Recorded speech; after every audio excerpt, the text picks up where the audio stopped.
So here are the directions that I use to make a snowflake out of a name or a word. It could be a mascot or a school name or whatever. I start with a circle because to me it's the easiest thing to work around. I also change all of the colors to black, not for aesthetic, but because we 3D print them. So I want to make sure that um, it's all going to print one color, so it really doesn't matter. And black tends to show up better um, when they convert it to the files for the printer. So I'm going to start with the circle. I'm actually going to go inside and change that to white so you can see it. And I'm going to put the date, the year.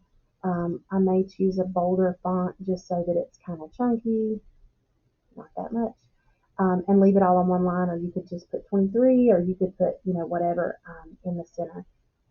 Then I have to build the arms of the snowflake. So I start with word art. You can use text, but I just find word art easy to work with. I'm going to use my last name um, because my first name has a Y in it. And sometimes, especially with the cursive and the scripts, if it goes below, if it hangs below the line, like a baseline for your text, it will kind of look funny.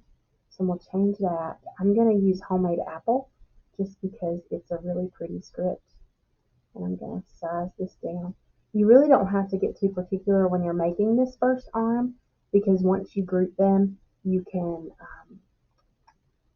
size it all together and it's easier anyway.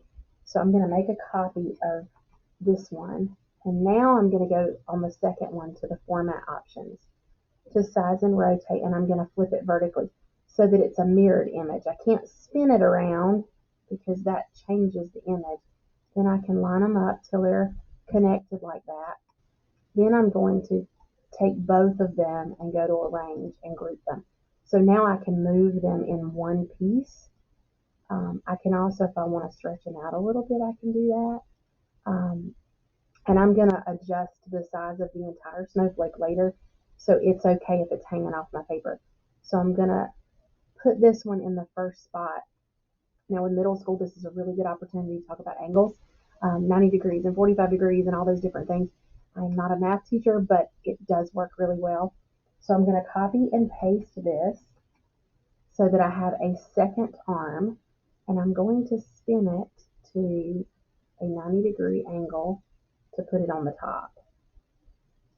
Now I build up and down, side to side, and then I come in and build the angles that come this way. One quick little trick, I highly recommend you let the kids kind of play with this and almost get frustrated. And I know that sounds bad, but that's how they troubleshoot. That's how they use critical thinking skills. So trying to figure out how to put all of the different arms of a snowflake around. But one thing that you can do, this is kind of, I don't want to say a cheat, but it kind of is. If you spin this exactly opposite, obviously it will go parallel to the other one.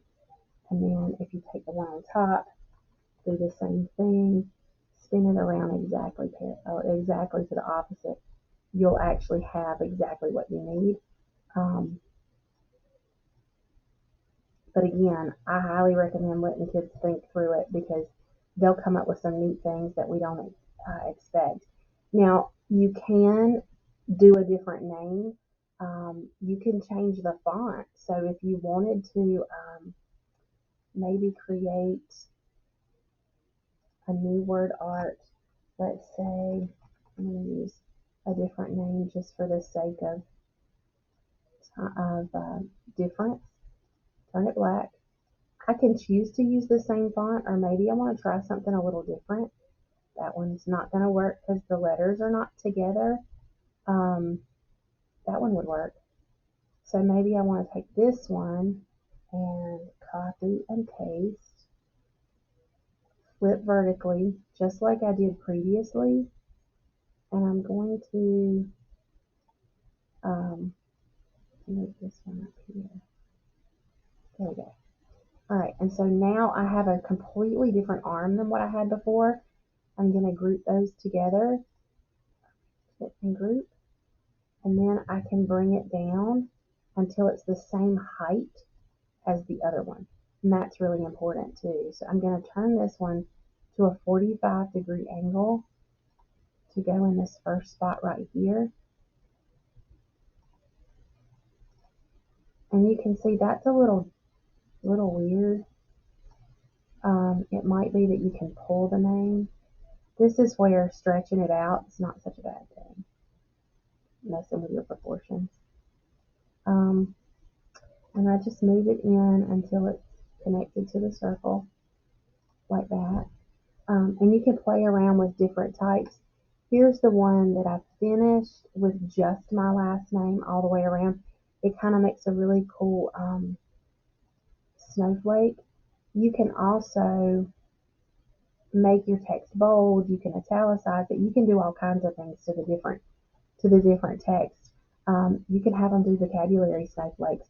There's a lot of application for this, but when I get done, I just select the whole thing and I move it together to fit centered in my,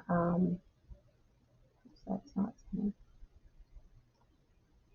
to fit centered on my Google Drive page. And then you can actually save it or download it as a PNG, and you can print it. You can print on paper. You can 3D print it, convert the file and 3D print it. You can do a lot of things with it.